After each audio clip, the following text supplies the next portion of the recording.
Guidance के YouTube channel पर आपका स्वागत है। मध्य प्रदेश समान अध्ययन के क्रम को अब हम आगे बढ़ाते हैं। पिछली क्लास में हमने भाषा के आधार पर राज्यों के गठन की मांग पर चर्चा की थी, जिसमें हमने एसके धर आयोग, जेपीवी समिति तथा राज्य पुनर्गठन आयोग की चर्चा की थी। जो तीसरा आयोग था, राज्य पुनर्गठन आयोग, जिसे फजल अजी आयोग के नाम से भी जाना जाता है, उसकी अनुशंसा पर संविधान में प्रावधान किया गया, 7वां संविधान संशोधन किया गया तथा 14 राज्य तथा 6 केंद्र शासित प्रदेशों का गठन किया गया था। एक बात हमने आपको बताया था ध्यान देने वाली कि जो राज्य पुनर्गठन आयोग ने अनुशंसा की थी, 14 राज्य तथा 3 केंद्र शासित प्रदेशों की अनुशंसा की थी, जिसमें एक राज्य मध्य प्रदेश की उन्होंने अनुशंसा की थी और मध्य प्रदेश की अनुशंसा हिंदी भाषी राज्य के रूप में की गई थी तथा राजधानी जबलपुर को बनाने को कहा गया था। लेकिन जब संविधान में प्रावधान किया गया, संशोधन के बाद जब 14 राज्य तथा 6 केंद्र शासित प्रदेशों का गठन किया गया, तो राज्य तो मध्य प्रदेश था ही, उसमें मतलब मध्य प्रदेश को एक हिंदी भाषी राज्य के रूप में मान्यता दी गई, लेकिन राजधानी जबलपुर न होकर फिर भोपाल राजधानी बना दी गई। अब हम इस वीडियो में 1900, क्योंकि इसी बीच में 1952 में आम चुनाव होते हैं, तो उस आम चुनाव में मध्य प्रदेश क्योंकि 3 क्षेत्रों में बटा हुआ था, मध्य प्रांत, मध्य भारत, विंध्य प्रांत और उसके बाद भोपाल प्रांत, मतलब state A, state B, state सी, तो हर जगह जो है विधानसभा के चुनाव होते हैं, तो उसमें क्या परिवर्तन होता है उस समय पर मध्य प्रदेश में, उस पर हम चर्चा करेंगे। तो आप हेडिंग डालिए 1952 के आम चुनाव में, 1952 के आम चुनाव में, 1952 के आम चुनाव में मध्य प्रदेश की स्थिति। 1952 के आम चुनाव में हम मध्य प्रदेश की स्थिति को देखते हैं कि मध्य प्रदेश की स्थिति कैसे थी, क्योंकि जो सरकार मध्य प्रदेश में 1948 में बनी थी, मध्य प्रांत में भी, उसके बाद मध्य भारत में भी, विंध्य प्रांत में भी और भोपाल प्रांत में भी, तो वहां पर शासन व्यवस्था तो क्या था, उसी प्रकार चालू की गई थी जिस प्रकार अंग्रेजों की थी। और अंग्रेजों के समय में ही जो राजा लोग थे, उनको किसी को राज प्रमुख, किसी को मुख्यमंत्री, किसी को गवर्नर बना दिया गया था, किसी को मुख्य आयुक्त बना दिया गया था, किसी को आयुक्त बना दिया गया था, किसी को मुख्यमंत्री बना दिया गया था। लेकिन अब इस बार तो चुनाव है, और चुनाव में क्या होता है, चुनाव में जनता वोट करती है, और जनता जब वोट करेगी तो जो लोग जीतेंगे वही लोग जाएंगे विधानसभा के अंदर। तो 1952 के समय क्या स्थिति थी मध्य प्रदेश की, इस पर हम चर्चा करते हैं। देखिए, सबसे पहले मध्य प्रदेश का मैप बनाते हैं।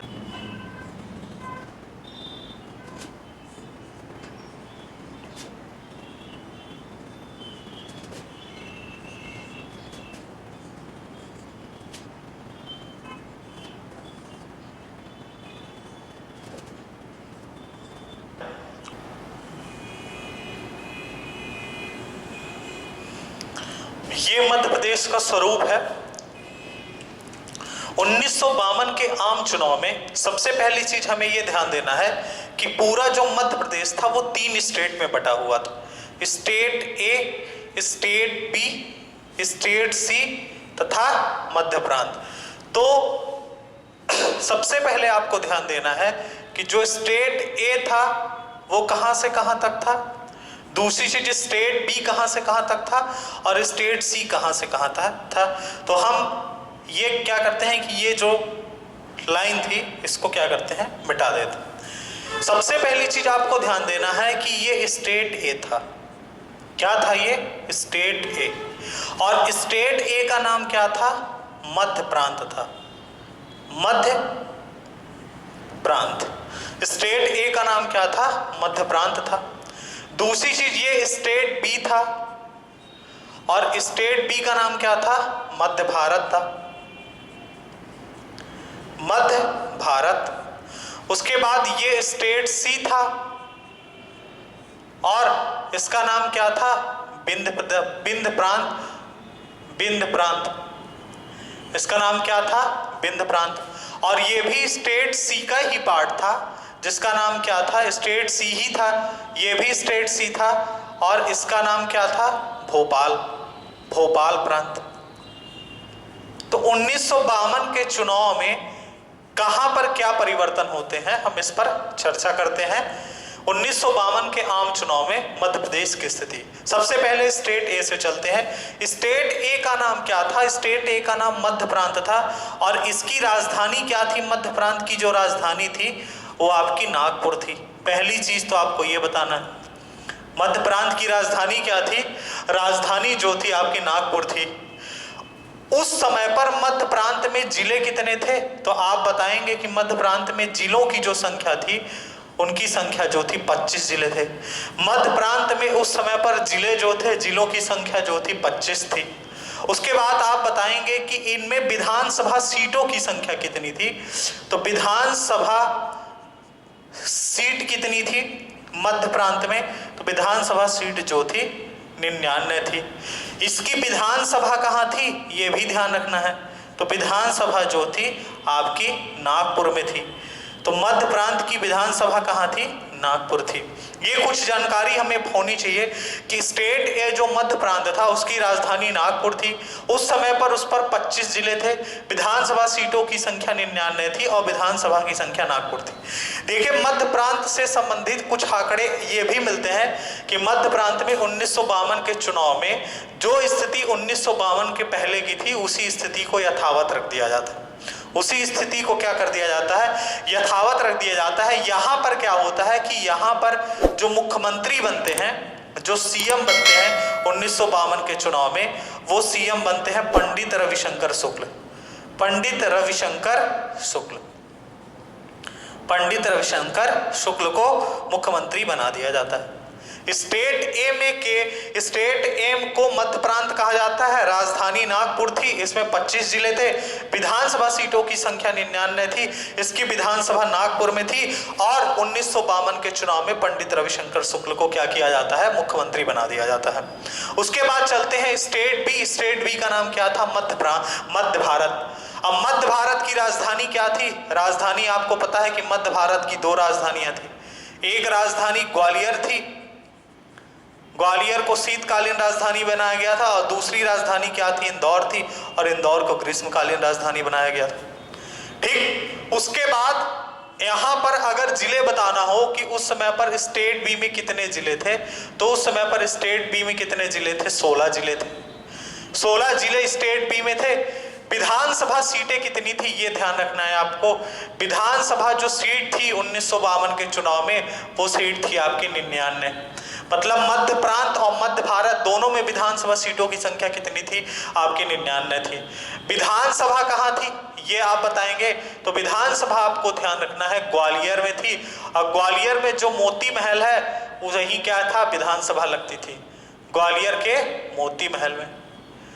अब यहां पर क्या परिवर्तन होता है 1952 के चुनाव में? 1952 के चुनाव में आप यहां पर बताएंगे जो आपका मध्य भारत है, मध्य भारत में क्या परिवर्तन होते हैं। सबसे पहली चीज आप बताएंगे कि यहां पर राज प्रमुख तो जीवाजीराव ही रहते हैं, क्योंकि उनको राज प्रमुख जो है आजीवन बना दिया जाता है उस समय पर। तो राज प्रमुख कौन थे? जीवाजीराव थे। जीवाजीराव ही राज प्रमुख थे। मुख्यमंत्री में बदलाव होता है, क्योंकि मुख्यमंत्री उस समय पर 1948 में लीलाधर सेठ को बनाया गया था। लीलाधर सेठ को बनाया 1948 में मुख्यमंत्री बनाया गया था। इस बार मुख्यमंत्री कौन का बनते हैं इस विधानसभा के? वो बनते हैं आपके मिश्री लाल गंगवाल। मिश्री लाल गंगवाल, इनको मुख्यमंत्री बनाया जाता है। हालांकि इनका कार्यकाल 1952 से लेकर 1955 तक ही रहता है। 55 में ये इस्तीफा दे देते हैं, और इस्तीफा इस बात को लेकर दे देते हैं क्योंकि जब राज्य पुनर्गठन आयोग ने अनुशंसा क्या कर दी, राजधानी जबलपुर और उसके बाद राजधानी भोपाल बना दी गई, तो जब जबलपुर राजधानी की अनुशंसा की गई थी तो वो इस बात से लेकर नाराज थे, क्योंकि इन्होंने जब भारत संघ में विलय करवाया था तो उस समय पर राजधानी इंदौर बनाने की मांग की गई थी। तो राजधानी इंदौर को लेकर ये क्या हुआ कि इस्तीफा दे दिए। तो मुख्यमंत्री मिश्री लाल गंगवाल को बनाया जाता है। उसके बाद यहां पर आप बताएंगे कि अध्यक्ष किसको बनाया जाता है? विधानसभा का अध्यक्ष जो है वो है बनाया जाता है अनंत सदाशिव पटवर्धन को। अनंत सदाशिव पटवर्धन को इस विधानसभा की, मध्य भारत की विधानसभा का अध्यक्ष बनाया जाता है। उसके बाद आप बताएं उपाध्यक्ष किसे बनाया जाता है? तो उपाध्यक्ष जो है वो बनाया जाता है श्री विष्णु विनायक सरवटे को। विष्णु विनायक सरवटे को क्या किया जाता है? उपाध्यक्ष बना दिया जाता है। ये सरवटे वही है जो इंदौर में सरवटे बस स्टैंड है, विष्णु विनायक सरवटे। अब एक चीज ध्यान रखिएगा, 1955 में तखतमल जैन जो होते हैं, तखतमल जैन जो है वो सीएम बन जाते हैं। तखतमल जैन को 1955 में सीएम बना दिया जाता है। क्यों बना दिया जाता है? क्योंकि ये त्याग पत्र दे देते हैं अपना। 1955 में मिश्री लाल गंगवाल त्याग पत्र दे दिए तो तखतमल जैन को क्या किया गया? मुख्यमंत्री बना दिया गया। इसका मतलब ये बात हमें ध्यान रखनी है कि जब मध्य भारत का मध्य प्रदेश में विलय किया जाता है तो उस समय पर मुख्यमंत्री कौन थे? वो तखतमल जैन थे। मध्य प्रांत के मुख्यमंत्री कौन थे? पंडित रविशंकर शुक्ल थे। तो ये दो चीज आपकी क्लियर हो गई, एक मध्य प्रांत की और दूसरी कहां की? आपकी मध्य भारत की। अब आते हैं विंध्य प्रदेश में जो स्टेट सी है। तो सबसे पहली चीज, प्रांत का नाम क्या है? विंध्य प्रांत। विंध्य प्रांत, इसकी राजधानी क्या थी उस समय पर? तो आप इसकी राजधानी क्या बताएंगे? राजधानी जो थी रीवा थी। राजधानी क्या थी? रीवा थी। उसके बाद इसमें जिले कितने थे उस समय पर? तो जिले आप बताएंगे कि इसमें जिले की संख्या कितनी थी? इस समय जिले जो थे उस समय 8 जिले थे। उस समय पर विंध्य प्रांत में 8 जिले थे। कौन कौन से 8 जिले थे? एक रीवा था, दूसरा सीधी था, तीसरा सतना था, चौथा शहडोल था, छतरपुर था, पन्ना था, टीकमगढ़ था और दतिया था। दतिया देखिए यहाँ पड़ता है, लेकिन वो भी किसका हिस्सा था? वो विंध्य प्रांत का हिस्सा था, दतिया। तो 8 जिले थे। विधानसभा सीट कितनी थी? तो विधानसभा सीट आप बताएंगे कि यहाँ पर विधानसभा जो सीट थी वो कितनी थी? आपकी 60 थी। और विधानसभा कहाँ थी? तो अगर आपको विधानसभा बताना है, विधानसभा कहाँ थी? तो इसकी विधानसभा जो थी वो रीवा में थी। अब 1952 के चुनाव में क्या परिवर्तन होता है यहाँ पर? तो सबसे पहले आप बताएंगे कि यहाँ पर मुख्यमंत्री जो है 1952 के चुनाव में मुख्यमंत्री जो है वो बनाया जाता है शंभुनाथ शुक्ल को। शंभुनाथ शुक्ल को मुख्यमंत्री बना दिया जाता है। पंडित शंभुनाथ शुक्ल को मुख्यमंत्री बना दिया जाता है। उसके बाद विधानसभा का अध्यक्ष किसे बनाया जाता है? तो आप बताएंगे कि विधानसभा का जो अध्यक्ष है वो अध्यक्ष बनाया जाता है श्री शिवानंद को। श्री शिवानंद को विधानसभा अध्यक्ष बनाया जाता है। और अगर उपाध्यक्ष की बात की जाए तो विधानसभा का उपाध्यक्ष किसे बनाया गया था? तो आप बताएंगे श्री श्याम सुंदर श्याम को। श्री श्याम सुंदर श्याम को, श्री श्याम सुंदर श्याम को विधानसभा का उपाध्यक्ष बनाया जाता है। मतलब मुख्यमंत्री शंभुनाथ शुक्ल को, अध्यक्ष श्री शिवानंद शिव को और उपाध्यक्ष श्री श्याम सुंदर को बनाया जाता है। 1952 के चुनाव में यह परिवर्तन हुआ। जबकि 1948 में क्या हुआ था? 1948 में यहाँ पर बघेलखंड और बुंदेलखंड 2 इकाइयां थी। तो दोनों के लिए अलग अलग जो है आपके आयुक्त, उपायुक्त, मुख्यमंत्री और मुख्यमंत्री बनाए गए थे। मतलब विंध्य प्रांत में उस समय पर क्या हुआ था कि मार्तंड सिंह को मुख्य आयुक्त बना दिया गया। उसके बाद अवधेश प्रताप सिंह को बुंदेलखंड क्षेत्र के, बघेलखंड क्षेत्र के लिए मुख्यमंत्री बना दिया गया। उसके बाद यादवेंद्र सिंह को बुंदेलखंड क्षेत्र के लिए उपायुक्त बनाया गया और कामता प्रसाद को मुख्यमंत्री बनाया गया। यहाँ पर क्या है कि मुख्यमंत्री शंभुनाथ शुक्ला बनते हैं, अध्यक्ष श्री शिवानंद बनते हैं और उपाध्यक्ष जो है श्री श्याम सुंदर बनते हैं। उसके बाद बात आती है भोपाल स्टेट की। भोपाल स्टेट भी भोपाल प्रांत की और भोपाल स्टेट सी का पार्ट था। तो यहां पर क्या होता है? सबसे पहली चीज आपको ध्यान रखना है, भोपाल प्रांत के बारे में इंफॉर्मेशन जो है वो नीचे लिख देते हैं। यहां से हटाकर इसको भोपाल प्रांत की जानकारी जो है इधर लिख देते हैं नीचे। देखिए, सबसे पहली चीज, भोपाल प्रांत की जो राजधानी थी वो राजधानी भोपाल ही थी। भोपाल प्रांत की राजधानी क्या थी? भोपाल थी। पहली चीज आप ये बताएंगे। दूसरी चीज आप ये बताएंगे कि इसमें जिले कितने थे उस समय पर? तो भोपाल प्रांत में उस समय पर कितने जिले थे? 2 जिले थे। विधानसभा सीट कितनी थी? विधानसभा जो सीट थी, विधानसभा सीट उस समय कितनी थी? 30 थी। विधानसभा सीट कितनी थी भोपाल प्रांत में? 30 थी। उसके अलावा यहाँ की विधानसभा कहाँ लगती थी? तो यहाँ की जो विधानसभा थी वो भोपाल में लगती थी। भोपाल प्रांत की विधानसभा कहाँ लगती थी? भोपाल में लगती थी। 1952 के चुनाव में क्या बदलाव हुआ भोपाल प्रांत में? देखिए, यहाँ के जो नवाब थे वो नवाब उस समय पर भारत संघ में जब विलय हुआ था तो हमीदुल्ला खान साहब थे। श्री शंकर दयाल शर्मा जो थे वो क्या थे? आपके मुख्यमंत्री थे। तो यहाँ पर बदलाव ये होता है कि यहाँ पर जो मुख्यमंत्री होते हैं, मुख्यमंत्री जो है शंकर दयाल शर्मा ही रहते हैं। शंकर दयाल शर्मा को मुख्यमंत्री बनाया जाता है भोपाल स्टेट का। विधानसभा अध्यक्ष किसको बना दिया जाता है? तो आप बताएंगे श्री मोहम्मद सुल्तान को। सुल्तान मोहम्मद खां को यहाँ का अध्यक्ष बना दिया जाता है विधानसभा का। सुल्तान मोहम्मद खान को, सुल्तान मोहम्मद खां को यहाँ का विधानसभा का अध्यक्ष बनाया जाता है। तथा आप बताएंगे लक्ष्मी नारायण अग्रवाल को विधानसभा का उपाध्यक्ष बनाया जाता है। तो उपाध्यक्ष किसको बना दिया जाता है? लक्ष्मी नारायण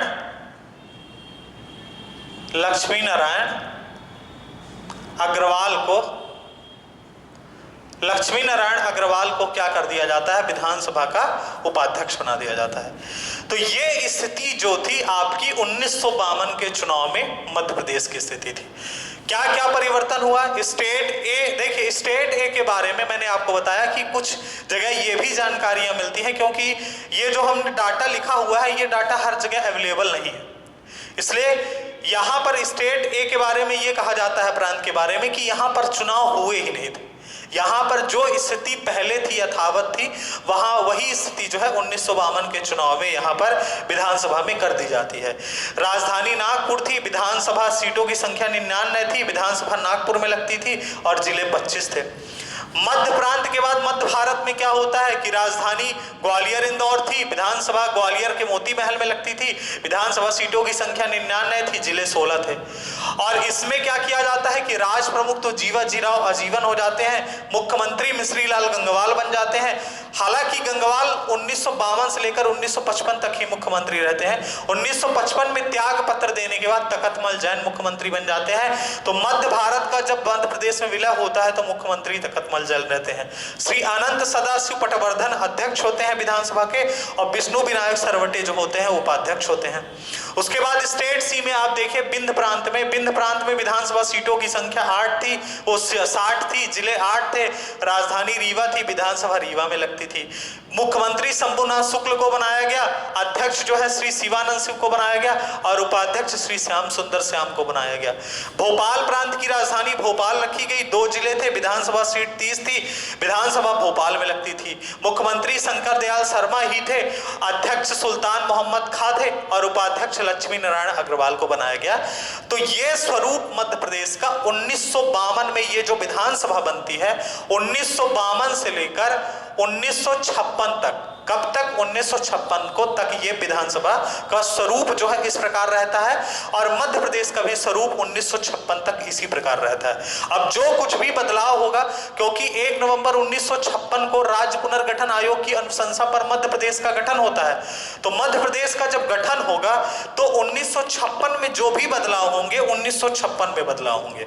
तो हम नेक्स्ट वीडियो में 1956 में मध्य प्रदेश का जब गठन होता है तो मध्य प्रदेश में क्या क्या बदलाव होते हैं उस पर चर्चा करेंगे, और क्या क्या बदलाव के बाद मध्य प्रदेश का नया स्वरूप जो है 1 नवंबर 1956 को जो हमारे सामने आता है उस पर हम चर्चा करेंगे। धन्यवाद।